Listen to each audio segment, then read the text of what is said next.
Okay, welcome back to What If History Restarted, episode 58. Last time we saw a lot of stuff happen in the Americas, so watch that if you haven't. But anyway, we're now, for this episode, going to be over in this part of the world. Afro, Eurasia, Oceania, and yeah. So over here, there's, the big square. Well, first of all, there's the Big Square Alliance, and second of all, there's this country right here, which just recently joined it not too long ago, mainly just to get funding because they are expansionist. So let's put these guys square back on the right place. So these guys are expansionist, and they only joined the Square Economic Alliance just to get so that they could better their economy just before they invade, which obviously they're going to be invading this country. So with the weird little fascist Estonian miniature empire thing, that's an interesting country, I know. Starts rolling into this orange Latvian one, which is pretty poor and pretty weak. And now these guys would probably normally get helped out, but unfortunately for them, since they're not in the Square Alliance, no one else really cares about them. So pretty quickly we see that their entire infrastructure starts falling. I don't know if that's the right term or not, but we're going to use it. Until eventually they get completely divided up. Well, not even divided up, just completely overtaken. So in this peace treaty, well, maybe not full annexation, because that's a little bit much, but we're going to see that this country is going to get severely weakened. At least its capital, and yeah, it's not looking good for these guys at all. Their new one's going to have to be right there. So yeah, but now this country is kicked out of the Square Economic Alliance because no one else, they didn't care enough to actually help this country, but they didn't actually want it to happen. They just weren't that dedicated to it to actually militarily intervene. So these guys are kicked out of the Economic Alliance, and they're told that if they invade any Economic Alliance members, then they will be probably obliterated. So, yeah. But still, they did come out of that with a pretty good amount of land, and of course, this country's capital. And they probably set up a new government in this country, which is practically just a puppet state. So, yeah. Anyway, we're turning over to Tuscany to talk about technology in Tuscany / France. I said I was going to start calling them France, but I'll try to, but I'm probably just going to forget. I'll always call them France for this episode, though. But France is still the number one power in the world, and they have a ton of money and a ton of economy and a ton of money and a ton of economy. Those are kind of the same thing, but you get what I mean. These guys are just kind of a powerhouse in all categories you can imagine, and so they start to get to work on nuclear stuff. Their nuclear program begins, and I don't know what this means, but yeah. So. Yep, hooray. Oh, hold on. And okay, yep. But, yeah, so France guy, purple European country thing, their nuclear program begins. No other country's doing this right now, or has ever done this, so it still is in very basic stages, but work has began. Since there really isn't any, major tension it has with any other country, it's definitely, doesn't have so much, it's not going as fast just because people, don't need it as fast, It's not like World War II. Obviously, all the countries wanted it because, Germany. But these guys, they don't really have any major issues with anyone. I guess these guys maybe are, a competitor, kind of, but it's debatable. Up here, Denmark is going to finally agree to join this Square Alliance. It kind of goes against, what side they've been on in history, but, they decide that eventually they just decide that they have to, because otherwise they are going to fall behind in terms of economics.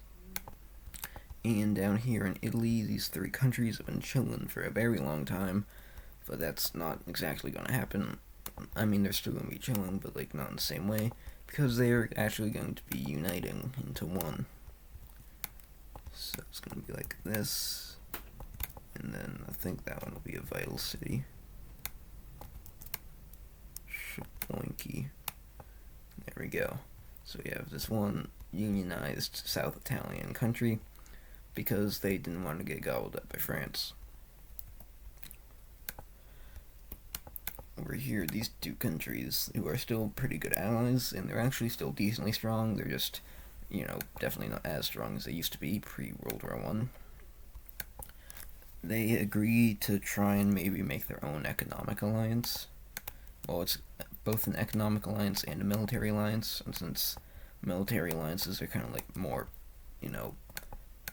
influential, I guess, and important than the economic alliances, I'll say like, takes charge, so it'll be yellow. Fill, how do I fill it? I forget. Oh, like that. Have I used this anywhere else? No, I have a 3-point star though, so that's a little confusing. We're gonna make this the hexagon alliance. So yeah, started by these two countries. Alliances, there we go. Now, obviously, some of these other countries are worried, like, whoa, we're not bringing back the Star Military Alliance, right? Because, that's who they just fought World War I against. And they're going to say no. And so, unfortunately, they're not going to be able to get their best friend, this thing, Austria, that's their name. Yeah, so they aren't allowed to include Austria because then that would be too close to the Star Alliance, and then they would get obliterated by Tuscany. So instead, they're just going to be sticking to two non-Austrian countries. That includes this country up here, as well as its little puppet state. Well, like pseudo puppet state. And surprisingly, we also see the this thing, Scotland. So that's fun. Anyway, with that out of the way, we're gonna turn over here probably, but no, we're still going down. Over here we have North and South Sumatra. Now I kind of forget the lore for like Borneo, and I forget which if any of these guys are like authoritarian or anything. But it's not really gonna matter because over here in the two Sumatran countries, these guys really don't like each other, and they aren't sure what to do about that. But this one has a plan, and that is to launch a surprise attack. Who would have guessed? So North Sumatra starts invading South Sumatra. They take the capital and this island, and things are going pretty well until Cambodia is going to see this as a good opportunity, and they're immediately going to start bombarding North Sumatra. So that's not good. Also, this is Sumatra, right? It might not be, and I look like an idiot, I sound like an idiot, I guess. But anyway, after that, they kind of have to recall their troops. From there, they're able to push back these guys a little bit, and eventually the war kind of stalemates here, but a peace deal is worked out. So, what's worked out is that the North Sumatran country won't lose any land to Cambodia. However, they will lose a decent amount of land to South Sumatra, like so. Maybe not that much, so we'll give them like this. And South Sumatra is forced to become, they're already kind of allied to Cambodia, but now they're forced to become an ally, like officially. And so we're going to see them join in on the Diamond Alliance. I think, the religions over here are fairly homogenous, except for here. And now that is a little bit crooked, I guess you could say, but they're not going to be doing anything about that.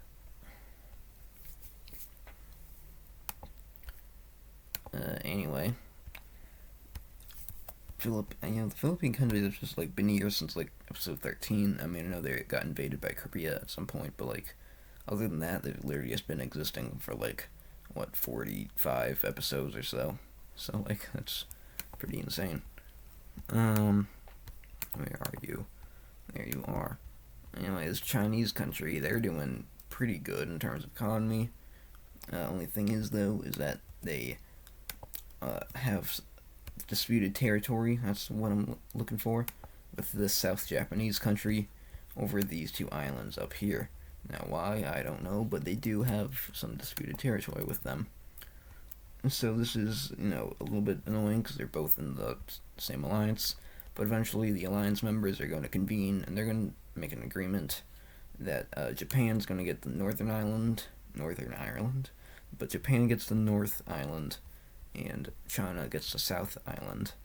However, as you can see, the North Island is way bigger than the South Island, so that makes the Chinese country feel pretty upset. So they might kind of maybe start funding a little bit of a rebellion over here. And so this rebellion starts to pop up. And it's going pretty well, although Japan does eventually deal with it. Only issue is, though, that China did kind of a bad job at covering up their tracks, so they're pretty easily able to get information out of people and learn that China was responsible for this. Obviously, China denies it, but they're kicked out of the Diamond Alliance anyway, which, is, the right thing. So, good job, guys. This is slightly concerning, but they might actually be turning up to their northern neighbor now. Maybe they'll be more friends than these guys were. Who knows? This country probably won't do anything. Well, of course, we can always talk about this. Just remember, protests over here. That's not a good way to show it. Protests over in this part of the country. Colony thing. Yeah. Down here in Cambodia's colony, things are still fine for them. There's definitely a lot of independence movements. And, look at these borders. That's terrible looking. But, yeah. They're not, full-on rebellions, though, so Cambodia's not forced to release any of them. And overall, they're still profiting from this area, so they are keeping it. Up here in Tuscany, though, Tuscany's colony, or France, I really think I'm just going to be calling them Tuscany forever.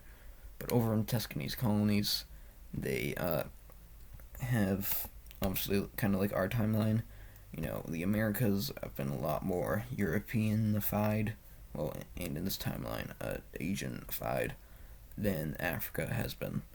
So, because of that, obviously, there is still a lot more, ethnic nationalism in these areas. And especially when it comes to this one in the south, because as you can see, first of all, it's a ton of the area. Second of all, it's very far from Tuscany proper. I think that's how you say it. And third of all, they've already had some of their people be able to get independence from Cambodia. So honestly, there's a lot more people who want to join up with their buddy in the screen country. And sure enough, we are going to start to see some rebellions popping up.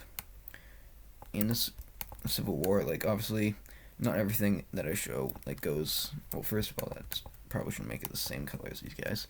But, yeah, so, of course, everything I show in the series isn't, perfectly chronological, because, otherwise that would be weird if only one event was happening at a time.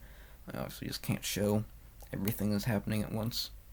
But this rebellion, so, I'm just saying that because this rebellion lasts for, a solid, 20, maybe not 20 years, it's a little excessive, but, this one goes for, all of this episode, all of the last episode, and maybe some of the one before that. But eventually, after a ton of fighting and a ton of war, these guys finally earn their, independence, because they kind of just defeat Tuscany, and eventually get them to accept that they will be independent.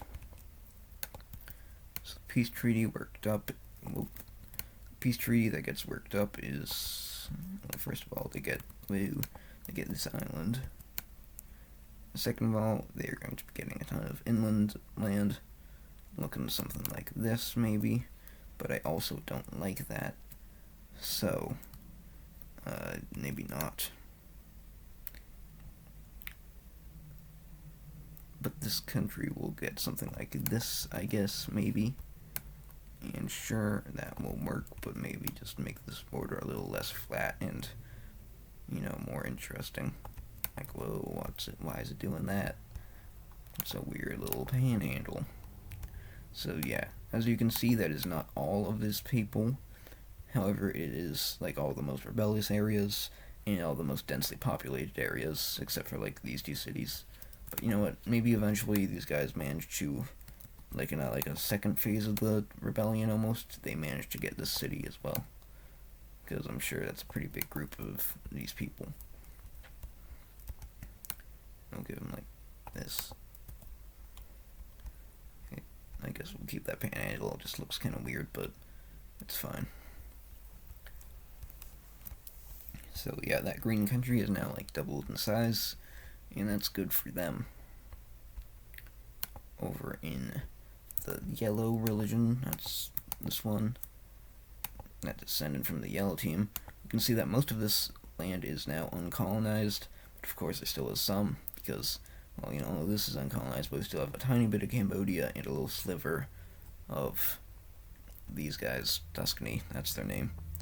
And this Tuscan half is going to also rise up, and they probably go around they probably start up around the second half of this team's rebellion to kind of use that chaos to their advantage, and so eventually they're going to essentially get their independence. And if we just hold on a second, we'll be seeing the return of a possibly familiar face if you really know the series well, because this teal country that used to be here a very long time ago is coming back. Hooray. So there we go. It kind of just looks like a mini version of this team, so maybe we'll change that slightly. Especially because I don't know what would be happening over here. And yeah, I guess that's fine. But their whole thing is, of course, that they want all the LT team people free. So they're not just like this country. They're not going to settle for just some of them. They need all of them. And eventually they get to have something sort of like this. Shaploinky. That looks kind of weird. It looks like the chicken. I don't want these guys just to take up this entire area, but they might have to. You know what? We're just gonna rework these borders. Okay, first of all, bam. They have to have all of this. Technically, there's nothing else that they have to have. So we will give them that little peninsula up there. And we'll do this. And we'll take them in the south all the way over to here. And let's bring this up. And I am possibly fine with that. It still looks a little bit weird, but, colonialism. It does that. Tends to do it, I should say. And so yeah, these guys get their independence, so that's good. And it's an old country even coming back. They've been gone for a very long time. And they, obviously, since their whole thing, like I just said, is that they want all the L team people free, they are going to be bargaining with Cambodia here, because this area of land just really is not that economically useful. So eventually they bargain with Cambodia, and eventually they're able to free their people. Let's just do this to make it easy. We'll make it a different color. We'll make it yellow, because it's the yellow team people. So this area of land, plus a little bit extra, is divided up. Bam. Shablam. Shaflam. What's a bam? And then this. Now, obviously, there's a pretty big issue here, as you can see, which is that we have this weird little pocket here. It is eventually going to get sold off to these guys, because I believe, yeah, it is in this area. So, there we go. It all works out. And Korea loses, or Cambodia and Tuscany both lose some colonialism. And with that, I believe that the yellow team has been completely decolonized. Or yellow religion, I should say. So that's good for them. I guess the only thing you could get them on is that, like, they'd probably want their people from here free, because this is a predominantly red team, red religion area.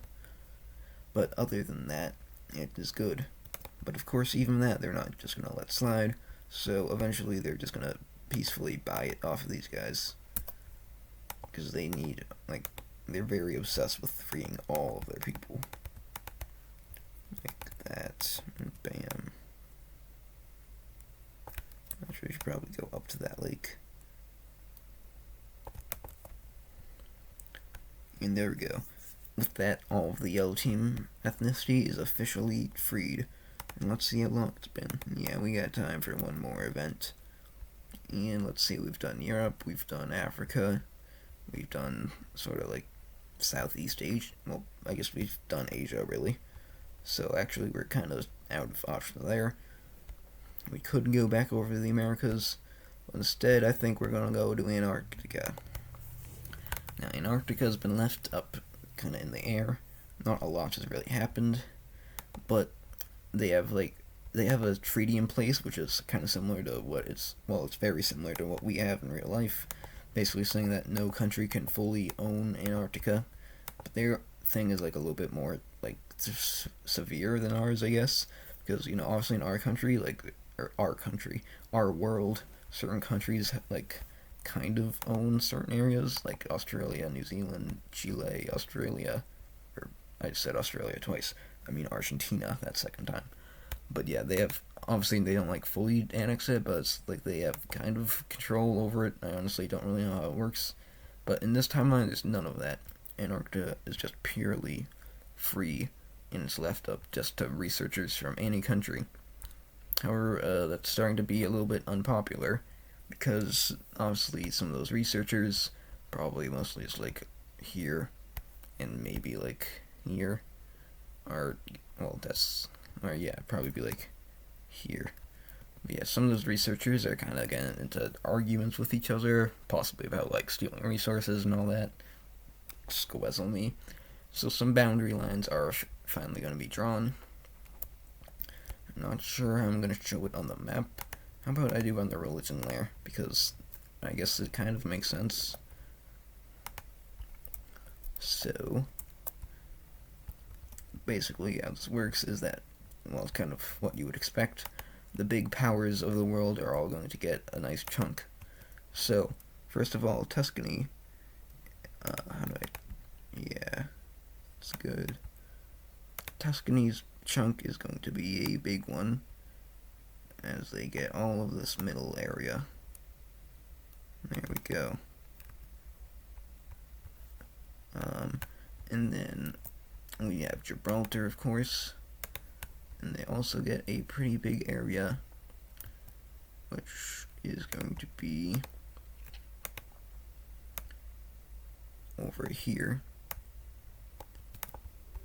And this area over here will be going over to the, Yucatan country. And as for this last piece, it'll actually probably be given to, like, who would this be given to? I'm not sure. Could go to, like, I think we're going to give it to South China. So there we go. That is slightly confusing, because we have both of these colors, which are the same, because the Chinese colonized the Central Americans. But, whatever. So there we have it. Antarctica is divided up into 4 pieces between Yucatan, Gibraltar, Tuscany, and South China. And so with that is going to be the end of this episode. And goodbye.